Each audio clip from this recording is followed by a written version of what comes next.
انا اعطیناک الکوثر، بے شک ہم نے آپ کو کوثر عطا فرمائی، فصلی لربک وانحر، آپ اپنے رب کی رضا کے لیے نماز پڑھیے اور قربانی دیجیے، انہ الابتر، یقیناً آپ کا دشمن ہی بے نام و نشان ہوگا، ابتر ہوگا۔ اب ذرا اس کے نکات کی طرف آئیے۔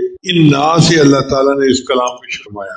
انا کا مطلب ہے ہم نے۔ آپ نے دنیا میں دیکھا ہوگا جب کسی دوست کی طرف کوئی گفٹ پیک بھیجا جائے نا، اوپر نام لکھتے ہیں خوبصورت کہ فلاں کی طرف سے یہ ہدیہ محبت ہے، خط ہو تو اس پہ لکھتے ہیں، پھلوں کی ٹوکری ہو تو اس کے اوپر لکھتے ہیں۔ تو اللہ رب العزت نے چونکہ اس میں انعامات کا تذکرہ کیا تو اس کو اپنی طرف منسوب کر رہے ہیں، میرے محبوب یہ میری طرف سے انعام ہے۔ انا کا لفظ بتا رہا ہے۔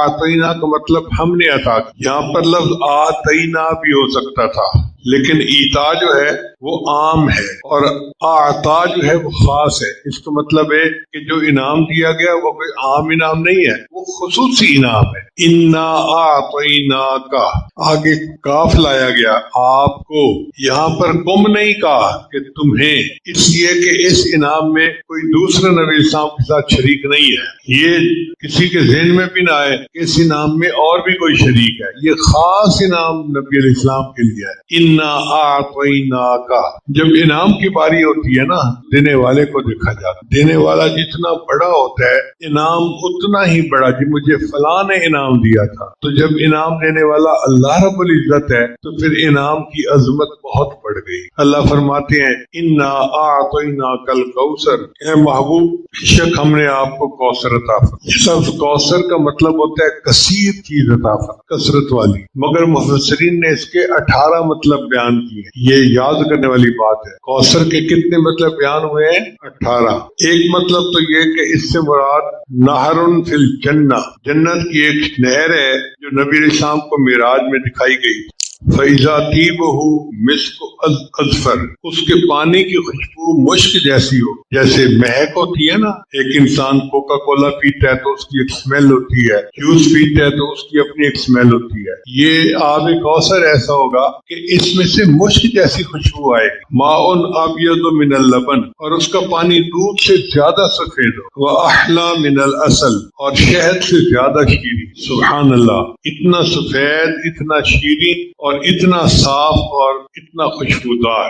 اس کے قریب جو آپ خورے ہیں وہ سونے اور چاندی کے ہیں، جیسے ہوتے ہیں نا واٹر کولر کے پاس گلاس پڑے ہوتے ہیں، تو اللہ تعالیٰ نے جو گلاس بنائے وہ سونے اور چاندی کے گلاس۔ سبحان اللہ، اللہ تعالیٰ کے کیا انعامات ہیں کہ ایسی سبیل دی کہ جو سونے اور چاندی کے گلاسوں والی۔ اس نہر کو دیکھنے کے بعد نبی علیہ السلام نے حضرت جبریل علیہ السلام سے پوچھا کہ جبرائیل یہ کیا ہے؟ تو انہوں نے کہا ذل کوثر الذی اعطاک ربک، یہ وہ کوثر ہے جو آپ کے رب نے آپ کو عطا کرے۔ دوسرا اس کا معنی ہے حوض کوثر، وہ حوض کوثر جو محشر میں ہوگا۔